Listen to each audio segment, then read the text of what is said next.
उस्ताद जी इन्हीं लोगों ने इन्हीं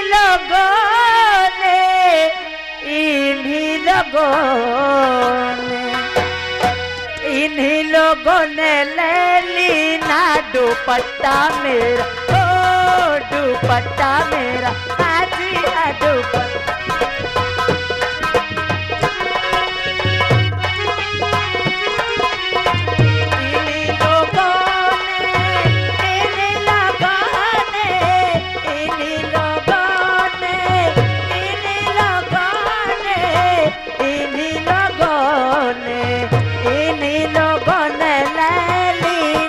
दुपट्टा मेरा, दुपट्टा मेरा।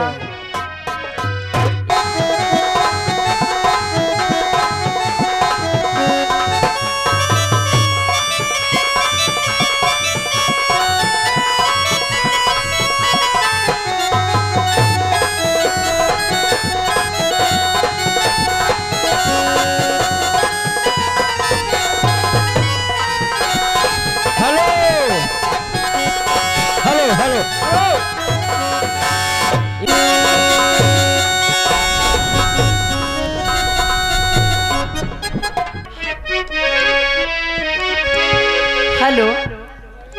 और ठुकरा के मेरे प्यार को गुरुजी, ठुकरा के मेरे प्यार को आज तुमने बुरा किया, ठुकरा के मेरे प्यार को।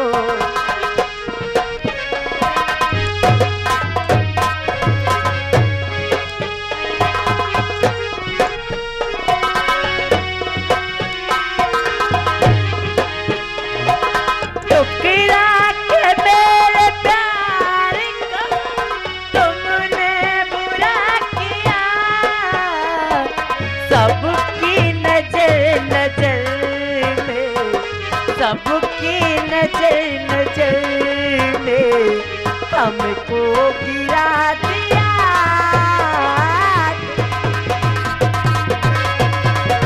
हेलो हेलो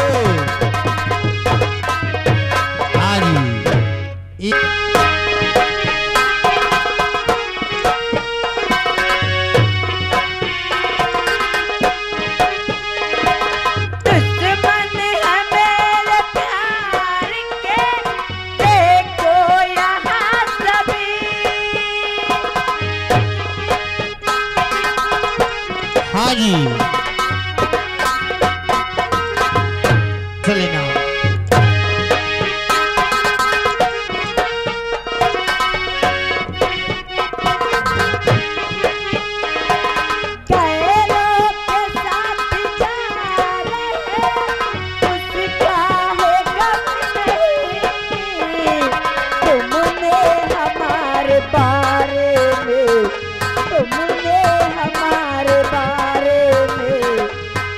फैसला किया।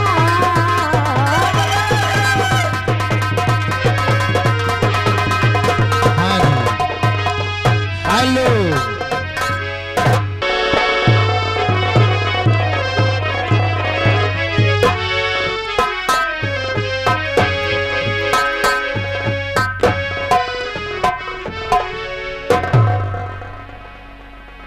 हेलो बिहारी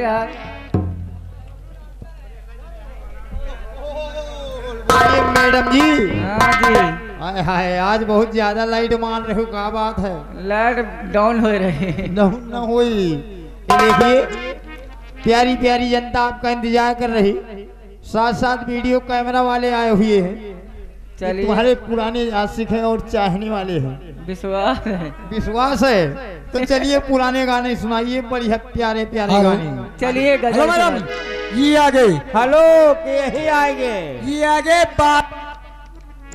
बादल बादल और कप्तान जाकी ग्राम हारेपुर पहलवान, इन बाबूजी की तरफ से इन्हीं मैडम के चाहने वाले रामबली भैया लगा हुआ 11 रुपए का पुरस्कार। मैडम जी से कह दियो या तो कहाँ या तो दिए। लगा है कि चपका है? अच्छा, तुम्हारे चाहने वाले आए हैं। सुन लियो। हाँ। और चाहने वाले आए हैं। हाँ। वही डॉक्टर कहाँ है? शंकरगंज मोहनगंज। अच्छा। और का आए हैं कहाँ? लेकिन तुमका नजरों नहीं है, हाँ। खाली हमहन के दिखाई है। चलिए एक गजल